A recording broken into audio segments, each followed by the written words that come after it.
એક તો બંધારણ તો વ્યક્તિને ગમે ત્યાં લગ્ન કરવા એની છૂટ આપે છે, કાયદો તો છૂટ આપે છે કે તમે ગમે ત્યાં લગ્ન કરી શકો છો, નંબર 1.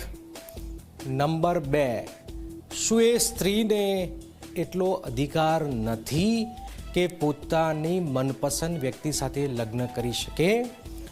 નંબર 3, શું માતા પિતાની સંમતિ છે આમાં?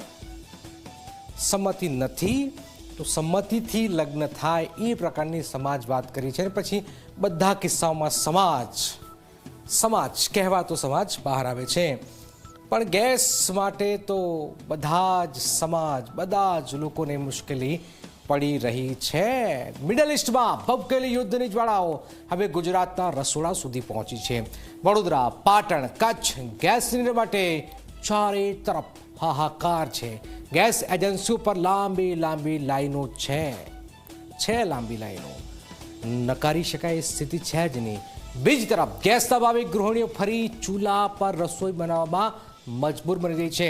ગેસ લઈને ગુજરાતમાં શું સ્થિતિ બની રહી છે, આવો જોઈએ, જાણીએ, સમજીએ.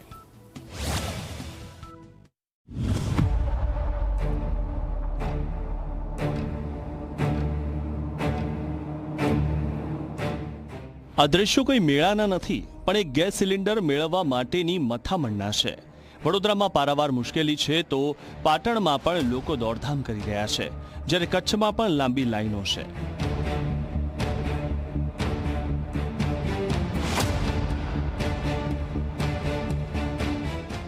વડોદરાના કોટા અને વાસણા રોડ પર ઇન્ડિયન ગેસ એજન્સીઓ પર વહેલી સવારથી લોકોની કતારો જોવા મળી રહી છે.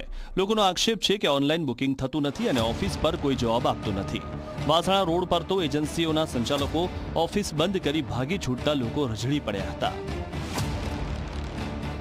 થોડા દિવસ પહેલા જ બુક કર્યો છે, પણ ફોન ઉચકતા જ નથી. ફોન બુક થયો પણ ઉચકતા જ નથી એ લોકો, કે જવાબ તો આપે કે 10 દિવસમાં આવે, 20-25 દિવસમાં. એટલે અહીંયા આવ્યા, અહીંયા જે બીજો નંબર જે લખ્યો છે એ લોકો એના પર અમે ઓફિસ બંધ છે તો એના પર ફોન કર્યો, બીજા 2 નંબર લખ્યા તો એના પર પણ એ લોકો ફોન નથી ઉચકતા.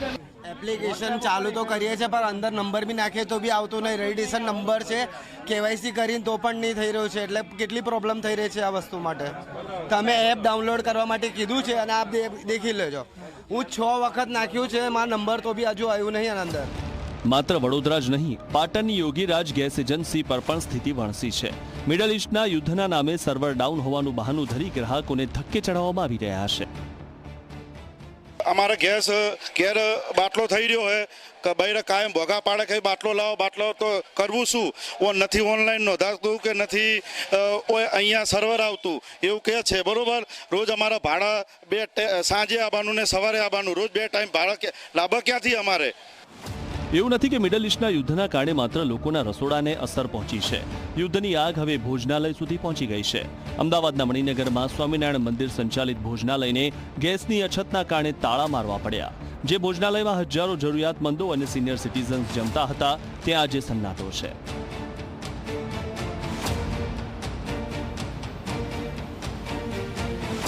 છે. અમારે જેવા સિનિયર સિટીઝન જે અત્યારના એકલા રહેતા હોય છે એ લોકોને જમવાની બહુ તકલીફ પડી રહી છે. અહીંયાથી અમને બહુ વ્યાજબી અને પૌષ્ટિક અને સારો ખોરાક મળતો હતો, એ હાલના તબક્કે ગેસની અછતના લીધે મળતો બંધ થયો છે અને ના છૂટકે અમારે બહારનું ખાવું પડે છે.